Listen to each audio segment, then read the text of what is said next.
when we read something that's new, there's sometimes a novelty about it. And like it sounds like if you read the short kriyas, you mostly probably read them in Hatha Pradipika. And so you read it and you're like, wow, that's crazy. Should I do that? And so a lot of the people were doing that before with Guruji, read Hatha Pradipika, right? And they would go to Guruji and say, Guruji, should I do, so like the neti kriya is relatively easy, but I think it's sutra neti that starts to get confusing, where you put the string in the nose and pull it out your mouth, and then there's another one where you put the string in the mouth and you have to wait till it goes out the other end. So there's some pretty gnarly ones. Yeah, flossing, exactly. So I've been there when students ask Guruji, should I do kriyas? And he would say, kriya means medicine, right? It means, you sick? That was his answer. You sick? No, I'm not sick, Guruji. Then don't do. Practice is enough. So the idea is that, hey, if you're sick and you have like a permanent congestion or something like this, particularly if you have like sinus infection that's persistent and doesn't go away, I mean, the neti cleansing is, I think, the most approachable one that we can accept. There's even products built where you can buy a neti pot and try to inhale salt water and exhale it also. And then that'll, send some shocking signals to your brain and clean out your sinuses. So that can be useful. Nauli Kriya is, I think, probably the most useful one for the practice because it can tune you into how to work with abdominal muscles in both an active and released manner. Hatha Pradipika is saying something really funny about Nauli Kriya. It's saying that for women it's an effective form of contraception. Wouldn't bet on that. But it does say that in there. And, that's sort of important. Men never have to worry about not doing that. But if you're practicing Nauli Kriya and you're female, you would want to not do that around your menstrual cycle, right? For sure. But Guruji would not really recommend them. I have heard a crazy story from Tim Miller, actually, about Sutra Neti, because he was there and everyone was, oh, please, Guruji, teach us Sutra Neti. Guruji, let's teach us Sutra Neti. So, Guruji, if you asked him, he would do. He wouldn't have, again, he thought that it was basically to cure illnesses, but, so he said, okay, everyone come today at 4 o'clock and we're going to do Sutra Neti. There were like less than 10 people there, so he had a string and a bowl of water. And he said, you'll come. And so the string went in, and he stayed there until the string came out. And he pulled it all the way out. And his blood comes, he dipped in the water. He said, you next.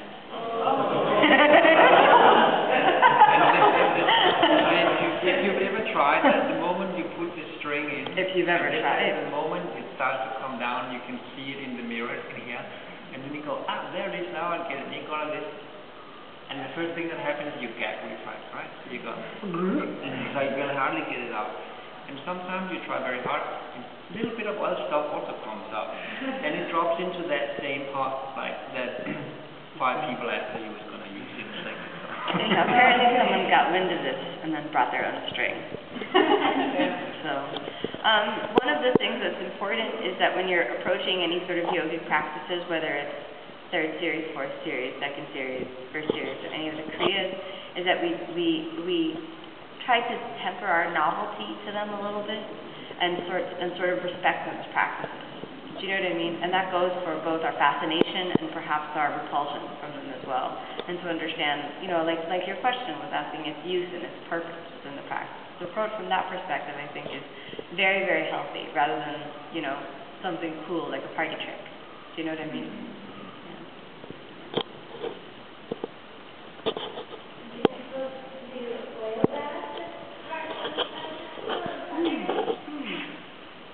As long as you wash it off before you do marcha.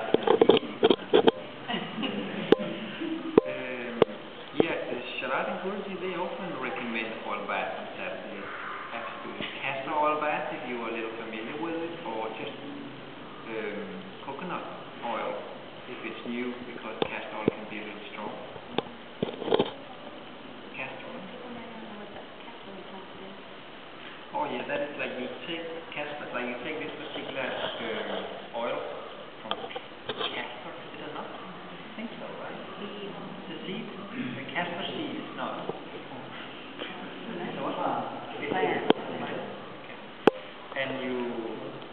all over your body, in your head, everywhere, and then you leave it there for a while, and then you wash it off again. And in India they have some particular powder called soap, not powder, and chickpea powder. You mix, and then you put it on top of the oil. And if you do like I did the first time, you just put it onto the body, and then after you look like something really miserable, and you can hardly get off again. So don't ever do that. What you do is you mix it, and then you put a little water so you have like a taste. And that's what you put on, then it can come off again. But the castor oil bath, yeah, I think it's really amazing. I haven't done it very much. I did it in Mysore this time. I thought, yeah, I'm sore, let me do that thing. And I just kept it on for 20 minutes. What is it? Castor oil. I had never heard about it before I came here.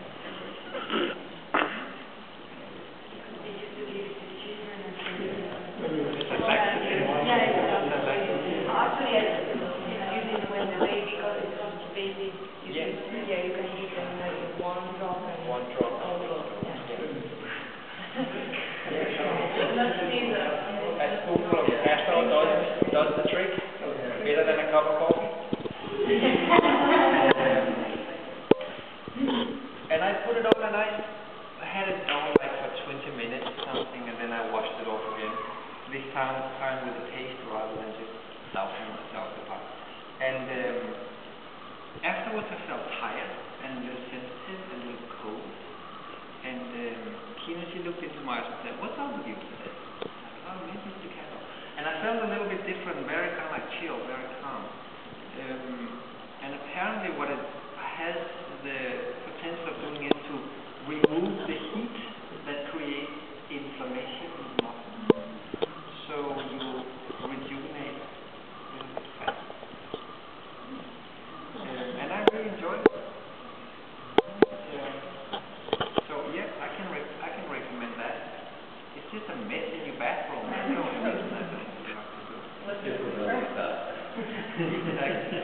But and there's a couple of, like in most shops or pharmacies, you can buy this castor oil here. And if you go to the local places where the Ayurvedic practitioners, they buy their stuff, you can also buy a fresh version of it, which even smells good. It smells like plant. And so the soap of powder you're talking about, the soap powder, Soap, not powder. Green. It's green. But like I think if I was going to continue this in the West, I was thinking I'll just use, dishwash. Some normal soap. Maybe not dishwash. Yeah, first time that's what I had to use to get all this. Even brought the big rub. I can recommend that one. At the beginning, should I aim to push myself to work out 6 times a day, or should I wait until I feel like I need to or 6 times a week, or should I wait until I feel strong enough, like building up sort of thing? I think that maybe the way, how much are you practicing at home right now? Maybe 3 times a week. 3 times a week. Maybe the double is a little intense. So I would kind of put yourself on a longer program, so that you could make a goal that within maybe a year to 2 years from now, you're having a 6-day-a-week practice. So if you're having 3 days a week successfully now and it's no stress, go for 4. Right? Wait for 4 to feel really good and really stable. Maybe it takes a month or 3 months. And then when 4 feels really, you add an additional day. And you keep adding until you reach 6. Yes. But I would not double. Because sometimes then you set such a high goal for yourself that you always feel like you're failing. And you don't want the practice to be something that you're constantly failing at. It's already hard enough. So whatever is your current level of practice, I would recommend adding an additional day. And then getting comfortable with that, and then push again. Then reach a plateau. And whenever you feel a particular plateau in the amount you're practicing and also what you're practicing, then energetically, just in terms of how much energy you have, you'll be ready to move on. Yeah. Small, attainable goals, I think, are better to set rather than these giant things that we sort of leap towards and then fall halfway there. Yeah, yeah. But if you push yourself, physically and also physically with how many times you practice, within a range that's very close to where you are, in all likelihood you'll succeed and then be able to take on more. And in terms of working your body, then you have, I believe, a less likelihood of being injured because then you'll be only adding one additional day. I think that many of you are saying that at home you don't practice 6 days a week. And we are noticing that also here many of you are also maybe not practicing 6 days a week. So we're not seeing everyone every morning. Some of you are seeing every morning. But it's hard. It's really hard. It's hard to come. So I would start off with something near where you are. That's one of the things we complain about in Mysore is that it's full, like you go every day, so it's absolutely 6 days. If you're female, you have ladies' holiday. So that's nice. Sometimes also when you're male, you can. There was one time in Mysore that we were in India we were there 5 months, or almost 6 months. We spent a long time in India. And then there was one of these, like, almost 6 weeks with no moon day, because the moon day was always a Saturday. So it was 6 weeks of 6-day practice. Normally in the West, probably you invent the moon day, or shift the moon day, maybe, Sunday, and then you take that. But no, Guruji, Sharat, the moon day is Saturday, the moon day is Saturday. They teach 6 days. I had ladies' holiday at some moments, and Tim also stayed home.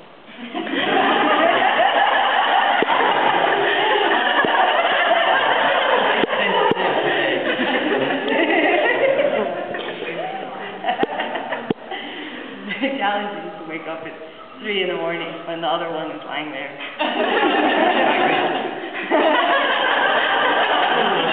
No, more like that.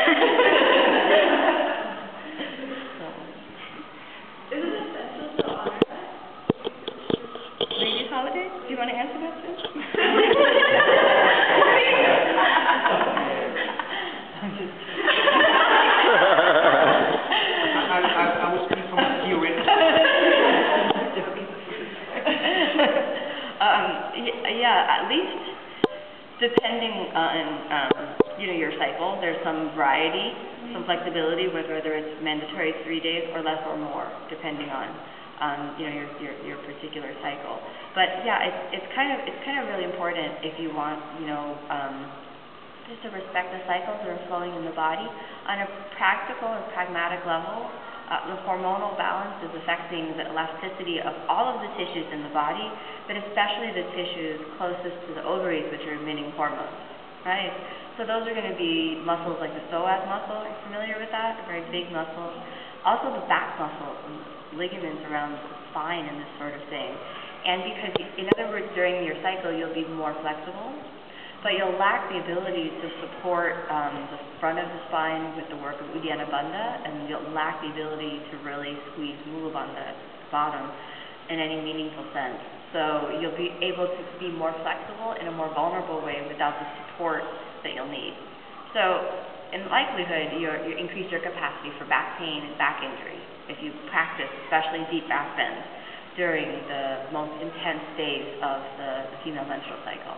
The other thing that can happen is a lot of women that start practicing who don't take the ladies' holiday end up losing their menstrual cycle altogether. And that's a really common issue that happens. So when it does come back, or in order to not lose it, I think it's important to honor at least the day that it's the heaviest, at least the day that it's most intense.